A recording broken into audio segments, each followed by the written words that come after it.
दुख है पेट में गैस बन जाए मूली के पराठे खा के। और कितना बढ़िया कथा सुनाए तो तुम टेढ़े मेढ़े ऐसे होगे, ऐसे टेढ़े मेढ़े जैसे हवा में हवाई जहाज हिलती है, थोड़ा इधर होगे थोड़ा उधर होगे, लेकिन इतने में गैस पास हो जाए। आहा, क्या सुख मिला, आनंद आ गया। अच्छा, गैस पास हो जाए और बगल वाले को पता ना चले, अरे भैया फिर तो पूछो मत, अरे दैया रे दैया। फिर ऊपर से आदमी खुद ही गैस पास करके, अरे भाई कौन कर दिया है, इसी को सुख कहा है। क्या कहा भैया? अच्छा, ये ना हो, इसके ठीक विपरीत भयंकर भीड़ हो और साइलेंट हो भीड़, फिर गैस पास करना बड़ा कठिन है। अच्छा, गैस पास हो पर आवाज आ जाए, लो हो गया दुख, मन का नहीं हुआ। सुख क्या? मन का होना सुख है, मन का ना होना दुख है।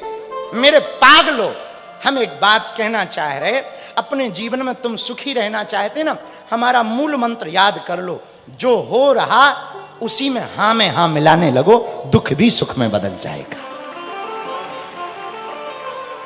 आओ तो वेलकम, न आओ तो भीड़ कम।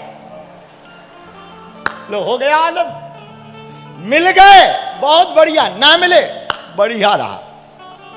तो सुख और शांति, सब लोग दो चीज चाहते हैं। सुख चाहिए तो बाहर बैठो, शांति चाहिए तो अंदर बैठो। बाहर शोर मिलेगा, शांति ना मिलेगी। शांति तो अंदर प्राप्त होगी। मेरे पागलों, बाहर तो सिर्फ शोर सुनाई देगा, साउंड का शोर, गाड़ियों का शोर, लोगों का शोर, जीवों का शोर, पक्षियों का शोर। शांति तो अंदर है। हमारे दादा गुरु कभी कभी बैठ के कहा करते थे, रात के समय हमसे कहते थे, जब हम छोटे बच्चे थे, हमसे कहते थे, बेटा मैं भीतर गया, मैं भी तर गया। मैं भीतर गया, मैं भी तर गया। शांति तो अंदर है। जितना तुम अंदर उतरते जाओगे उतने शांत रहोगे। मेरे प्रियजनों, प्रसन्न रहना सीखना है ना, तो ये याद रखो, आपदा को अवसर में बदलो। क्या करो? बोलो बोलो बोलो। आपदा को अवसर में बदलो। किस में बदलो? एक बूढ़ा बैल कुआं में गिर गया, बूढ़ा था, गिर गया, किसान गांव का था, अब निकालें कैसे? खूब रस्सा वस्सा बांधे पर बैल नहीं निकला, रस्सा टूट गया। किसान ने सोचा अब इससे क्या किया जाए, बैल तो गिर ही गया है, बेफिजूली में काहे को समय बर्बाद करें। एक काम करें, बूढ़ा बैल था ही, मरना तो इसे था ही, एक काम करते हैं, मिट्टी डाल देते हैं ताकि जल्दी प्राण निकल जाए, तड़प तड़प के ना मरे। तो मिट्टी ली, गांव वालों को बुलाया, मिट्टी डालना शुरू किया। बैल समझ गया ये हमको दबाना चाह रहे हैं, हमको मारना चाह रहे, लेकिन उसने धैर्य नहीं खोया, आपा नहीं खोया। वो बैल बना रहा, डटा रहा। जैसे ही मिट्टी आवे उसकी पीठ पर गिरे, वो पीठ को हिला देवे, मिट्टी नीचे गिरते जाए, धीरे धीरे कुआं भरने लगा, वो मिट्टी के ऊपर चढ़ने लगा। ज्यों ज्यों मिट्टी भरती गई वो ऊपर चढ़ता गया, पीठ से मिट्टी को हटाता रहा। एक समय ऐसा आया वो ऊपर आ गया, कुआं पूरा भर गया, अब वो बाहर निकल आया। ये किसान ने भी नहीं सोचा था ऐसा होगा, उसने किसी और उद्देश्य के साथ ऐसा किया, पर इस बैल ने आपदा को अवसर में बदला, इसलिए ये जिंदा रहने में सफल रहा, बाहर निकलने में सफल रहा। मेरे भिलाई के पागलों, पढ़ने वाले बच्चों, जितने भी यहाँ आईआईटी यूनिवर्सिटी में या जिन जिन कॉलेजों में पढ़ने वाले युवान बच्चे बैठे हैं, हम प्रार्थना करेंगे तुम अपनी जिंदगी में एक सूत्र हमारी कथा में याद कर लो, अपनी आपदा विपदा को अवसर में बदलना प्रारंभ कर दो। आपदा को आप अवसर में बदलना प्रारंभ कर देंगे, जिंदगी बड़ी सरल हो जाएगी। कल हमें जहां जाना था, बहुत सतना आना था, रास्ते में हम लेट हो गए, बहुत लेट हो गए, लोग बहुत मिले, लेट हो गए। एक जगह घर पे जजमान जी के यहां जाना था, चले गए, तो हमारे चेले जल्दी जल्दी करें, चलो चलो चलो, और चाय बन रही थी। हम भी यदि चलो चलो करते तो जिसके घर पे गए थे उसे संतुष्टि ना होती। चेले जरूर करते रहे, हम बैठे रहे। हमने कहा जब तक चाय बन ना जाएगी, पी ना लेंगे, तब तक ये छोड़ेगा नहीं। इससे मतलब क्या है? बहस करने से कोई मतलब है नहीं है, ये कहने से भी कोई मतलब नहीं, थोड़ा जल्दी करो, क्योंकि जितनी देर में चाय बननी है वो उतनी ही देर में बननी है। इसलिए आनंद क्या करें? आनंद के साथ हम बैठ गए। हम कि चेला बना चाय, डाल शक्कर, अब जो होना है सो होना ही। इसको कहते हैं जिंदगी को आनंद में लेना शुरू करो, आपदा को अवसर में बदलो।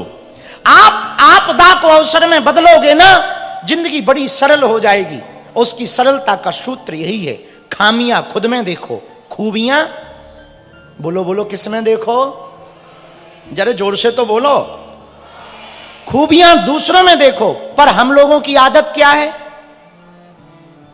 खूबियां तो खुद में देखते। आहा हमारी जुल्फें देखो, आहा हमारी गाड़ी ड्राइव देखो, हमारा मूवी आयल देखो। अरे ठटरी के बरे, यहां तुम जैसे हम जैसे लाखों आए चले गए। दूसरों को नीचा दिखाने में आप झूठी प्रशंसा करते हो। क्या करते हो? झूठी प्रशंसा, अपनी ही प्रशंसा। और दूसरों की बुराई क्यों करते हो? ताकि दूसरों की बुराई इसलिए करते हैं कि हम श्रेष्ठ हैं, ये जताने के लिए। वो ऐसे है, वो ऐसे है, बाबा तो ऐसा है वैसा है, ठटरी के बरे तू कैसा है। अरे भैया, दूसरों में खूबियां देखो, खामियां मत देखो। संसार में गुण अवगुण दोनों हैं। एक बात और, शांति यदि आप प्राप्त करना चाहते ना, तो एक सूत्र और नोट कर लो, शायद आपके काम आ जाए। आपको शांति साधनों में प्राप्त नहीं हो सकती, शांति तो भगवान की भक्ति से प्राप्त हो सकती है। शांति को प्राप्त करने का सर्वोत्तम उपाय है, प्रसन्न रहने का सर्वोत्तम उपाय है हां में हां मिलाओ। 99 के फेरा में पड़ोगे दुखी रहोगे। कौन से फेरा में? जोर से बोलो। अच्छा, ये 99 का फेरा क्या है? एक राजा के यहां एक मालिश करने वाला जाता था। राजा उसको एक मोहर रोज देता था। वो एक मोहर लाता था ना, घर पे लाकर के खूब आनंद से वो कोल्ड बर्फ, पानी, नमकीन, बिस्कुट लाता, मित्रों को बुलाता, रोज एक मोहर मिलती, रोज आनंद लूटता, बंसी बजवाता, वायलिन बजवाता, कभी मित्रों को नचाता, कभी खुद भी नाचता, रोज का आनंद लेता था। बदकिस्मती से उसका मकान राजा के महल के सामने था और राजा की झरोके से वो दिखाई पड़ता था, खिड़की से। राजा बड़ा परेशान रहता था कि ये एक मोहर पाकर इतना खुश रहता और हम पे इतनी मोहरें हैं फिर भी टेंशन में रहते। रोज राजा यही सोचे, देखो ये कितना खुश रहता, कितना बढ़िया सोता, कितना आनंद में रहता, कितना प्रसन्न रहता। हम राजा होकर के प्रसन्न में नहीं रहते। कल हमने प्रवचनों में कहा, हम लोग पता नहीं कैसे जीवन जीते चले जा रहे हैं। कई बार हमें महात्माओं को देखकर आनंद आता है, जिन पे कुछ नहीं होता, 2 कपड़े भी ठीक से नहीं होते, वो ठीक रहते हैं, और हम लोगों पे इतने कपड़े, गाड़ी, मकान, फिर भी दुखी रहते हैं। लगता है या तो उनका दिमाग खराब है या अपना दिमाग खराब। किसी एक का तो है, या तो उनका ठीक हो गया या तुम्हारा ठीक हो गया, किसी एक का तो है खराब, पक्का है। तो राजा बड़ा परेशान, इतना वैभव, इतना नाम, इतना यश, इतना साम्राज्य, फिर भी टेंशन में। एक दिन मंत्री को बताया, मंत्री ने कहा, हुजूर बुरा ना माने एक बात कहूं? हाँ, दरअसल इस आदमी को ना 99 का फेरा नहीं पड़ा। तो राजा ने कहा, ये 99 का फेरा क्या है? बोले वो कल बताएंगे। आप बुरा ना मानो तो हमें 99 मोहरें दो, देखो इसको भी फेरे में पार देंगे। राजा ने 99 मोहरें दे दी, उसने ली और इसकी झोपड़ी के बाहर, मकान के बाहर डाल दी। सुबह सुबह इसने जैसे ही दरवाजा खोला, वो पोटली मिली। इसने मोहरें गिनी, हो 99। इधर उधर देखा, कोई देख तो नहीं रहा, तुरंत भीतर आया, गिनती की, 99 निकली। अब तो ये बड़ा खुश, वाह भगवान। मन में सोचने लगा, आज एक जो मोहर है ना, वो यदि हम खर्च नहीं करेंगे तो 100 हो जाएंगे। उस दिन की मोहर राजा ने दी, उसने खर्च नहीं की। मित्र आए तो झूठ मूठ बोल दिया, आज तो हमारा सिर दर्द हो रहा है, मित्रों को भगा दिया, 100 कर लिए। अब ये पड़ा पड़ा 100 गिन करके सोया ही था, लेटे लोटे सोचने लगा कि यदि 100 दिन और खर्चा ना करें तो 200 हो जाएंगे। और फिर सोचने लगा, अब आदमी है, खपड़िया बहुत खतरनाक है, इसलिए इसका नाम है खोपड़ी। क्या नाम है इसका? बोलो बोलो बोलो। खो गई और पड़ी है, इसलिए खोपड़ी है। और दुनिया में सब कुछ भर सकते हैं, इसको नहीं भर सकते। ये पड़ा पड़ा सोचने लगा 200 हो जाएंगे, और यदि 1000 दिन तक हम ना खर्च करें तो 1000 हो जाएंगे, फिर क्या, हम नगर सेठ हो जाएंगे। इसी सपने में धीरे धीरे मित्रता बंद कर दी, सोना बंद कर दिया, रात भर मुहरे गिने और चोरी ना हो जाए सुरक्षित रखे, पोटली बनावे, रोज देखे, रोज आवे, खाना बंद कर दिया। कमजोर पड़ गया, आंखों के नीचे कालापन छा गया। एक दिन राजा ने पूछा, कहो 99 का फेरा पड़ गया? इसको समझ में नहीं आया। बोले 99? अरे बोले 99 के 100 हो गए होंगे, उसी चक्कर में पड़ गए ना। अब उसने कहा, राजा को कैसे पता? तो बोले हुजूर आपको कैसे पता? अरे बोले पता क्या, आपने ही गेम प्लान किया हुआ है, हमने ही मंत्री को दिए 99। तब उसका दिमाग खराब हुआ, भागा भागा घर गया, पोटली उठाई, राजा के सामने फेंक करके बोला, भाड़ में गया, हमको नगर सेठ नहीं बनना है, हमारी वही एक मोहर दे दो जिसमें आपका राज्य फीका होता था और मैं आपसे ज्यादा आनंद में लेकर के रात गुजारता था। सुकून कहां है? सुकून धन में भी नहीं, शांति धन में भी नहीं, शांति साधनों में भी नहीं। और शांति तुम किसी घर माता जी बहन जी का नाम मत समझ जाना।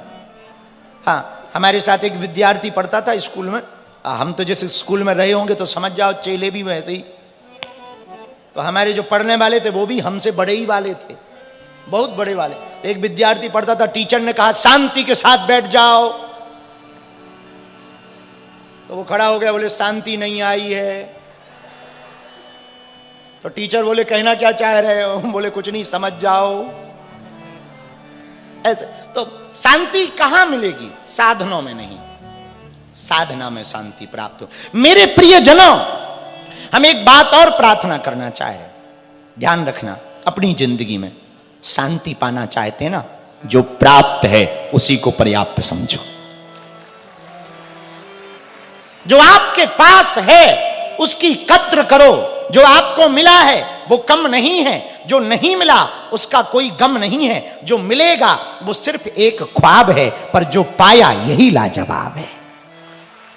शांति पाने का यही सर्वोत्तम उपाय है, जो तुमने पा लिया उसी में आनंद के साथ रहो। इसलिए आज का शब्द याद रहेगा, खूबियां, बोलो बोलो बोलो, खूबियां और खामियां देखो दूसरों में। नहीं नहीं नहीं, ऐसा ना, ऐसे ही तो है, नहीं नहीं ऐसे ही तो है, ना ना ना ऐसे ही है। अच्छा, खामियां देखो दूसरों में, हम में। अच्छा, खामियां देखो खुद में और खूबियां देखो दूसरों में। ये सूत्र समझ में आ गया ना, बड़ा आनंद रहेगा। अवगुण नहीं होंगे तो घृणा नहीं हो, अवगुण नहीं देखोगे तो घृणा नहीं होगी, घृणा नहीं होगी तो सबसे प्रेम होगा, सबसे प्रेम होगा तो झंझट खत्म। अब काहे की दोस्ती, काहे का बैर, जय बजरंगबली। मिल गए तो जय सिया राम, ना मिले तो जय हनुमान। इसलिए खुद में खामियां देखो, ये सूत्र याद रखो। हनुमान जी हमें ये इसीलिए बहुत पसंद है। हनुमान जी जैसे देवता कौन हो सकते? रावण को समझाते हुए कहते, रावण दशानन, तुम क्या समझते हो कि तुमने बड़ा काम किया? रावण कहता, हमने कोई छोटा मोटा किया है क्या? हम जब चलते हैं तो पृथ्वी डोलती है। हनुमान जी बोले, तुम तो चलते हो तो पृथ्वी डोलती, हमारे प्रभु के तो छोटे भैया बोलते हैं तो पृथ्वी डोलती।